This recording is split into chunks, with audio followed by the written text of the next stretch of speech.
ನಮಸ್ಕಾರ ವೀಕ್ಷಕರೇ, ಅಂಬಾನಿ ನ್ಯೂಸ್ ಟಿವಿಗೆ ಸ್ವಾಗತ.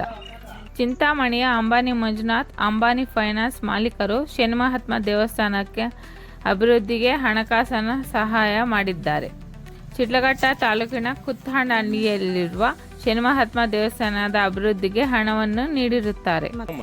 ಅವರ ಕುಟುಂಬದವರು ಮತ್ತು ಸ್ನೇಹಿತರು ಹೋಗಿರುತ್ತಾರೆ. ಈ ಸಂದರ್ಭದಲ್ಲಿ ಅಂಬಾನಿ ಮಂಜುನಾಥ್, ಗಂಗಾಧರ್, ನಳಿನಿ, ಶ್ಯಾಮಲಾ, ಮುನಿಸಾಮಪ್ಪ ಇರುತ್ತಾರೆ.